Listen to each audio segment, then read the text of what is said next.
Graça de Deus sobre o teu coração, graça de Deus sobre o meu coração.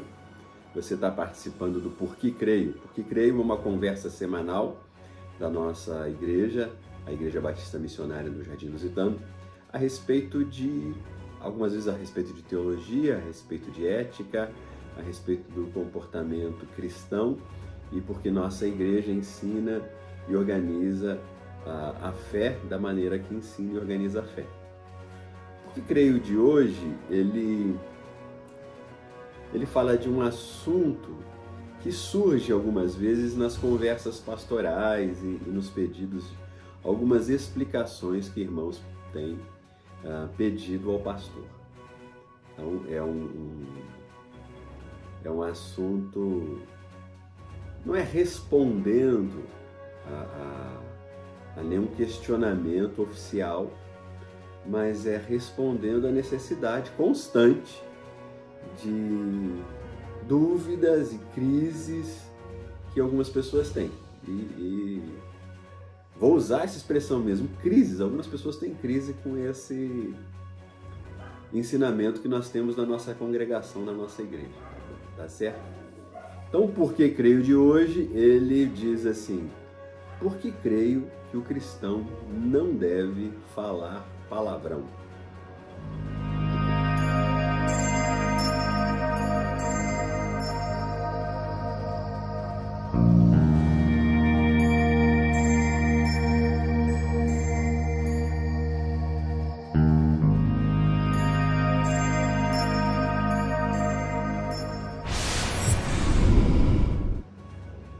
Então é comum, é muito comum que eu escute isso. Olha, todo mundo fala.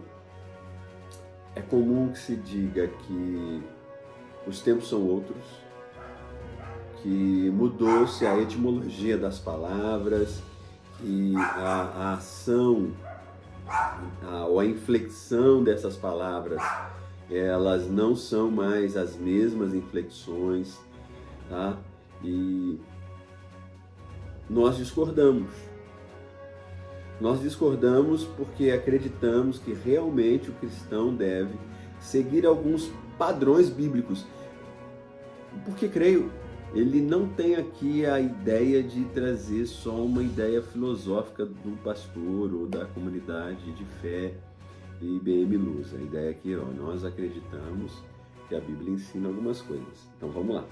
Mateus, por exemplo, capítulo 12, diz assim: a raça de víboras. Como podeis falar coisas boas sendo maus? Porque a boca fala do que está cheio o coração. O homem bom tira do tesouro bom coisas boas, mas o homem mau do mau tesouro tira coisas más.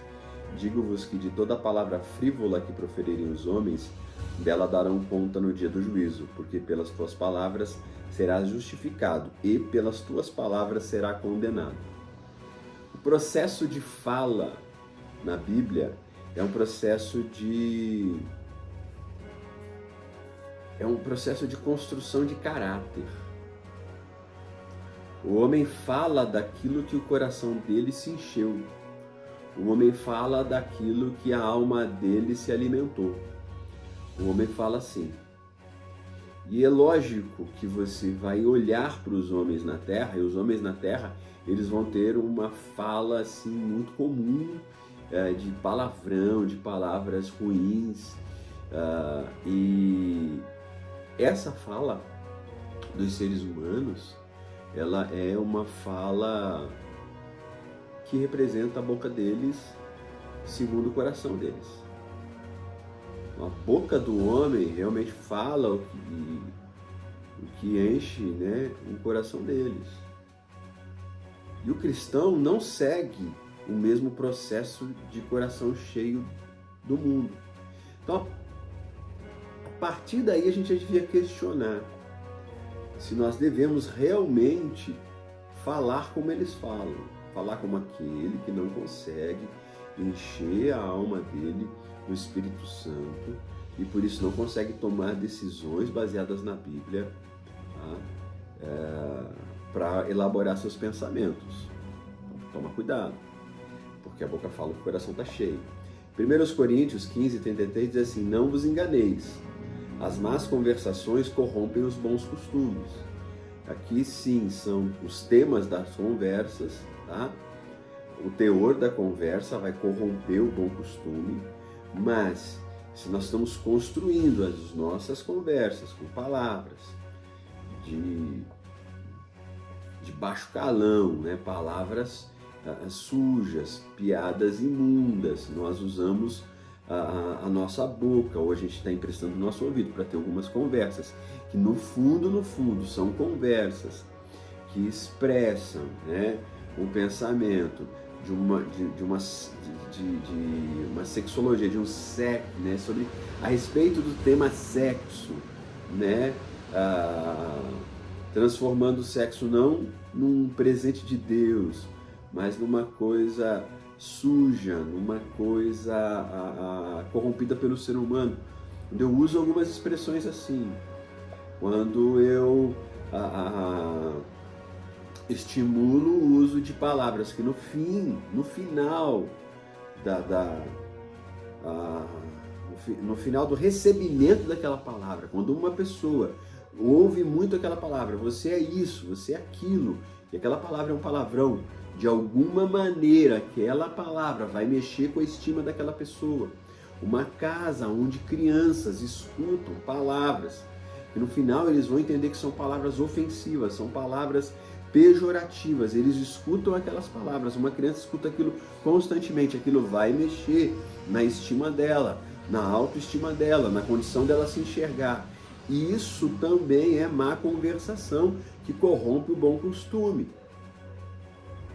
O texto básico para a gente compreender isso é a fala do apóstolo Paulo em Efésios. Ele diz assim, ó, Efésios 4:29, não saia da vossa boca nenhuma palavra torpe, e sim unicamente a que for boa para edificação, conforme a necessidade, e assim transmita a graça aos que ouvem. É isso aí. Não saia nenhuma palavra aqui, uma palavra suja, uma palavra inútil. Não saia da sua boca as mesmas palavras que saem da boca dos seres humanos que não amam Jesus Cristo. Filipenses 4:8, finalmente, irmãos, tudo que é verdadeiro, tudo que é respeitável, tudo que é justo, tudo que é puro, tudo que é amável, tudo que é de boa fama, se alguma virtude há, se algum louvor existe, seja isso que ocupe o vosso pensamento. Pronto. Só de interpretar esses versículos que eu estou lendo para vocês, a gente já teria uma base para dizer, não fale palavras que estão ligadas a deixar a alma de um ser humano mal, a deixar um ser humano desanimado. É a interpretação básica desses versículos, não tem como fugir. A Bíblia está pedindo que a gente construa um vocabulário santo. A Bíblia está pedindo, ó, Colossenses 4:6, a vossa palavra seja sempre agradável, temperada com sal, para saberdes como deveis responder a cada um. Não, pastor, não, isso aí vai de cada um, da cabeça de cada um.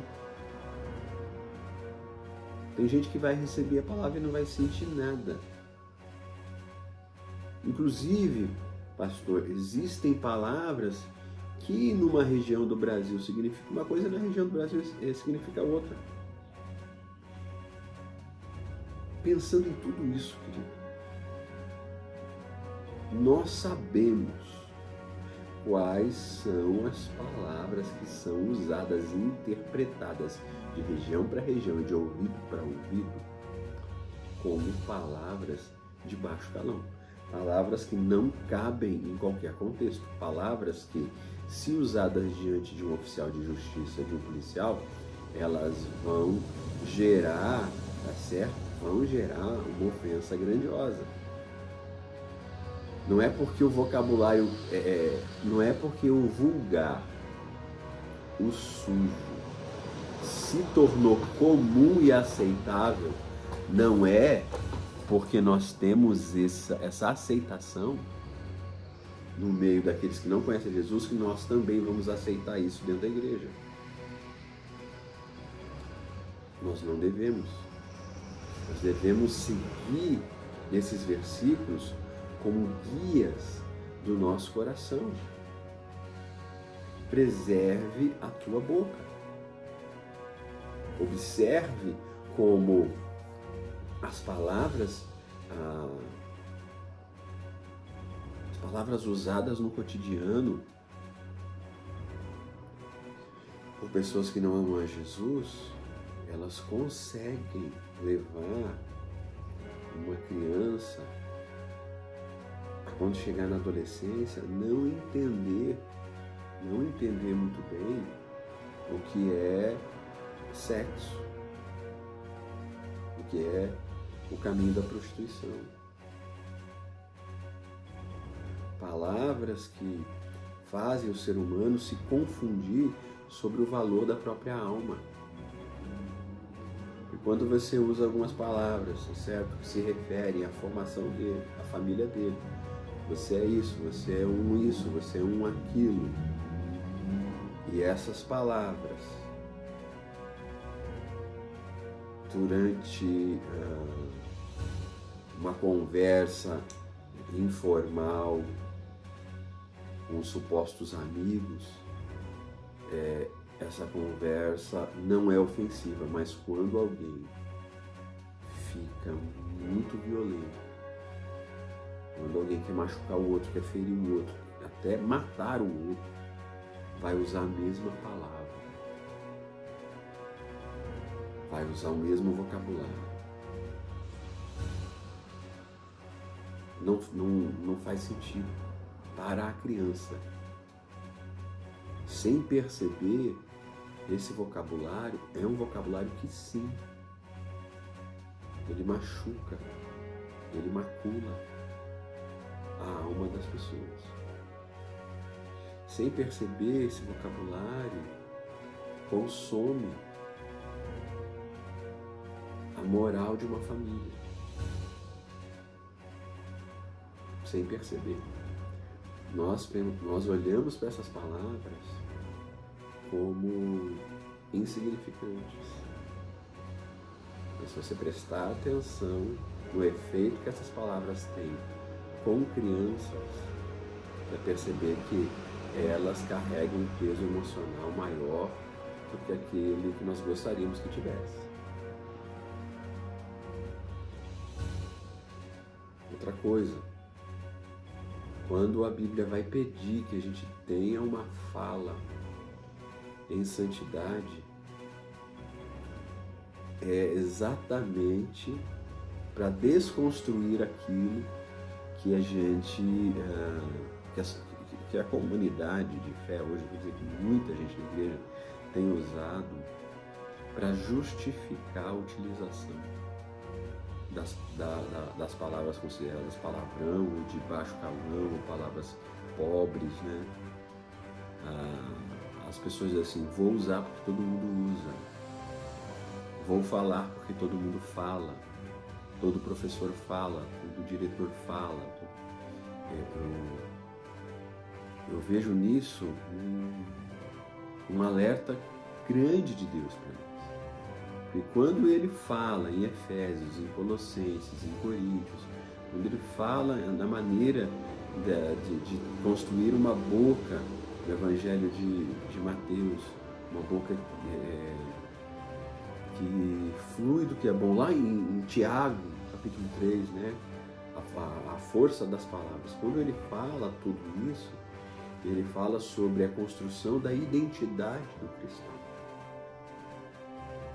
E o cristão precisa exatamente ter a vontade de não falar como todo mundo, de não igualar o seu vocabulário ao vocabulário dos perdidos. Vamos ser vistos como diferentes, vamos. E isso é talvez uma das menores construções de um caráter e de uma cultura diferente, é a fala, uma das menores. Nós temos comportamentos muito maiores, porque você pode entrar numa fala, numa conversa, e as pessoas nem perceberem, nem associarem no primeiro momento que você não fala palavrão.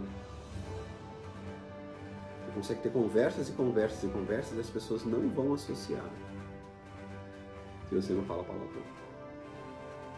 Na comunidade, na escola, no serviço, depois que não perceber, ele não fala, ele não usa esse tipo de palavra.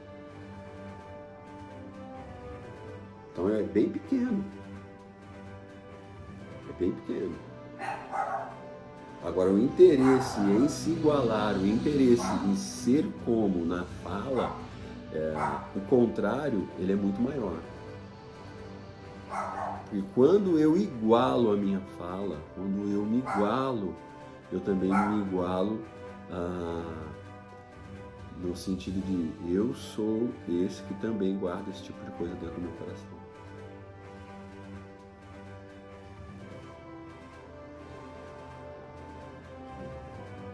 O exercício de muito falar palavrão, ele é um exercício, inclusive, de estímulo para a ira, de estímulo às explosões. Parece que se torna mais fácil gritar e explodir quando se usa essas palavras. Nessas palavras é muito comum se amaldiçoar, é muito comum se ofender, fingindo que foi uma brincadeira. A hipocrisia habita nessas palavras. O cristão não deve falar palavrão. O cristão não deve igualar sua boca nisso. De jeito nenhum. Pequeno a construção de não falar, às vezes dentro de uma reunião, as pessoas talvez não percebam de primeiro momento, depois elas vão perceber. Grande quando você usa, é grande no meio da sua comunidade de amigos e até dentro da igreja, se você tem um grupo de WhatsApp onde vocês aceitaram isso é terrível. E de alguma maneira você maculou aquele grupo, tá certo? Voltar atrás é difícil. Agora, dentro de uma casa, na educação dos filhos, quando um filho pode falar com essas palavras sujas aos pais, nesse caso, a ofensa é grande. Nesse quesito, a ofensa ela é terrível. Porque o que essas palavras fazem no coração dos pequenos é muito maior. Então a destruição dentro de uma casa é maior. E a construção também é maior. Se você consegue manter a vida dos textos que eu li para você, tá certo? Se você consegue tirar a má conversação, ou a má conversação corrompe os bons costumes, o pai e a mãe, ou a família que consegue manter a pureza nos lábios dentro da casa, ele tem facilidade em organizar os bons costumes no coração dos filhos. É uma chavezinha pequena, mas que abre portas para um mundo gigantesco. Se eu consigo, que não saia da vossa boca nenhuma palavra torpe, e se unicamente a que for boa para edificação, se eu consigo remover do ambiente familiar a palavra torpe, eu aumento a possibilidade de criar uma edificação para um filho. Ou seja, construir o caráter e a presença de Deus com mais facilidade. Não é pequeno. A associação desses versículos com a construção de um caráter, de um interior com coisas boas é muito grande. Então preserve os teus lábios e entenda por que nós cremos que o cristão não deve falar. Deus abençoe você nesse porque creio.